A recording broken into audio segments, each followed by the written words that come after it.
اور پھر جو لوگ کلمہ پڑھ گئے ان کی تربیت، جنگیں تو آخری دن تک جاری رہیں، تو ایسا نہیں فرمایا کہ پورا دین پھیل جائے گا تو پھر اپنے لوگوں کی تربیت کریں گے، ان کو بھی حضور نے جگہ جگہ ایک ایک بات پر باریکی کے ساتھ رہنمائی کرنی ہے۔ یہ ساری مصروفیات دینی اخلاقی ساری حضور کی تبلیغی خدمات ہیں۔ یہ بڑا سخت مشقت والا کام، اتنا مشقت والا کہ رب کریم نے فرما دیا طٰہٰ ما انزلنا علیک القرآن لتشقیٰ، محبوب قرآن اس لیے تو نازل نہیں کیا تھا کہ آپ مشقت میں پڑ جائیں۔ تو مشقت کر کے حضور دین کا کام کرنے لگے، لیکن ایک وقت ہے خاص رب کریم کے ساتھ یہ بھی سارا وقت اللہ کے ساتھ گزرتا ہے، لیکن ایک خاص وقت وہ کیا ہے؟ سیدہ عائشہ صدیقہ فرماتی، مسلم شریف میں حدیث ہے، فرماتے ہیں حضور میرے بستر میں تھے، اپنے بستر نور میں، تو فرمانے لگے عائشہ اگر تو اجازت دے تو میں اپنے رب کی عبادت نہ کروں؟ یا رسول اللہ میں کون ہوتی ہوں اجازت دوں؟ تو فرمایا حق تیرا ہے نا، وقت تیرا ہے۔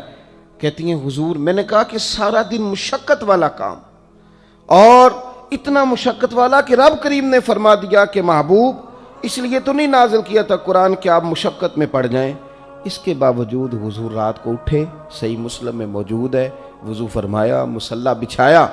میں نے ویسے اپنے آپ کو مطمئن کیا ہوا ہے کہ میں رات جلسے میں ہوں، دین کا ہی کام ہے، میں نے ویسے مطمئن کیا ہوا ہے کہ میں اتنے لمبے چوڑے سفر کرتا ہوں تو یہ بھی تو سارا نفلی کام ہی ہے نا۔ سرور کائنات صلی اللہ علیہ وسلم تو ہر وقت دین کے کام میں ہے نا، ایک ایک سانس حضور کی بلاغ دین میں، پر حضور نے پھر بھی مصلی بچھایا۔ سیدہ فرماتی ہیں وضو کیا، اور یہ صحیح حدیث میں لفظ موجود ہیں، کہتی ہیں کہ ایک آیت اور ساری رات ہی میرے نبی پاک کی مصلی پہ گزر گئی، ساری رات بیت گئی، یہاں تک کہ قدموں میں ورم آ گئے، سوجتے نہیں، ہمارے قدم نہیں کبھی سوجے نفل پڑھتے ہوئے۔ ویسے یہ کہ داستان سرائی، باتیں، گپ شپ، اس کے لیے تو بڑا گھنٹوں وقت بیت جاتا ہے۔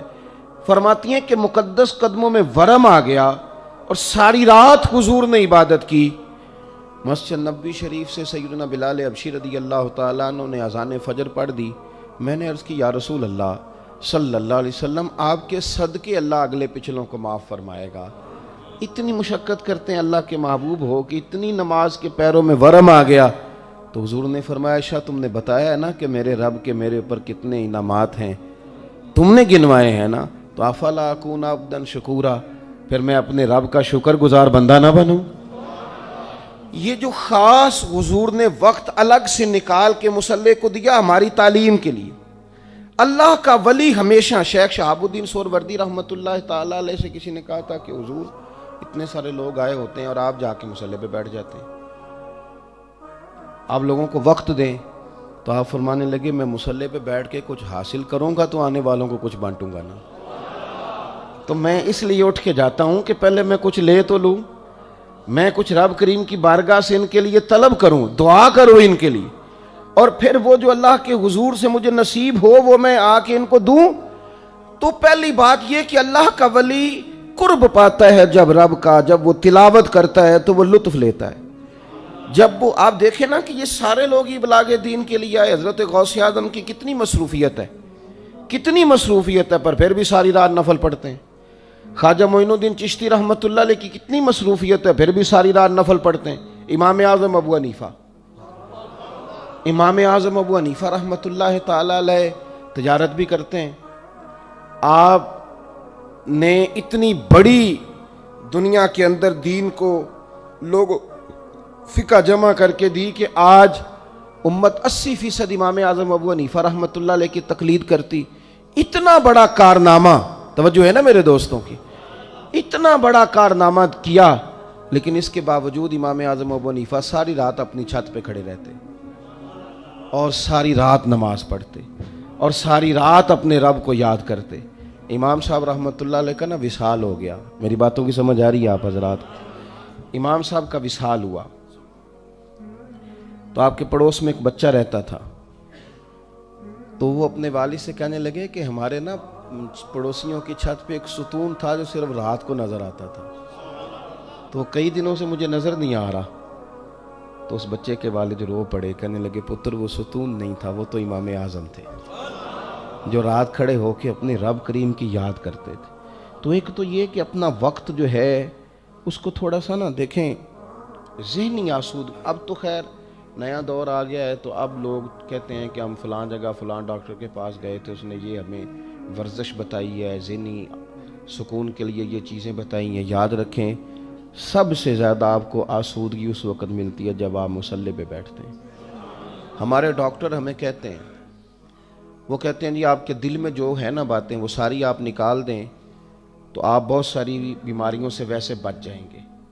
اب ہوتا کیا ہے کہ کچھ دکھ بندے کے بڑے ذاتی قسم کے ہوتے ہیں, بالکل نجی قسم کی باتیں ہیں, وہ آپ کسی سے کہہ نہیں سکتے, اور بہت ساری جگہوں پہ کہیں گے تو کمزوری آئے گی. اللہ کے بندوں نے ہمیں طریقہ بتلایا. وہ کہنے لگے تم مصلی پہ بیٹھو نا تو دعائیں مانگو نا, تو جو کسی اور سے نہیں کہہ سکے وہ سارا اپنے رب کریم سے کہہ دو, اللہ کے حضور عرض کر دو تاکہ بات ختم ہو جائے, اللہ رسول کی بارگاہ میں پیش کر دو. تو ایک تو انہوں نے عبادات کو وقت دیا, انہوں نے اللہ اللہ دوسروں سے زیادہ کی, اور دوسری بات یہ کہ ان کی ترجیح اللہ رسول کی ذات رہی. ترجیح ایسا نہیں کہ اللہ کا ولی روٹی نہیں کھاتا, نکاح نہیں کرتا, ضروریات زندگی کے معاملات سے پیچھے ہے, وہ سارا کچھ کرتے ہیں لیکن ان کی ترجیح دولت نہیں, ان لوگوں کی ترجیح نکاح نہیں, ان کی ترجیح شہرت نہیں. بڑے بڑے اللہ کے ولی معروف ہوئے, مشہور ہوئے, لیکن یہ ترجیح نہیں. ترجیح اللہ رسول کی رضا ہے. ترجیح یہ ہے کہ اللہ رسول راضی کیسے ہوں,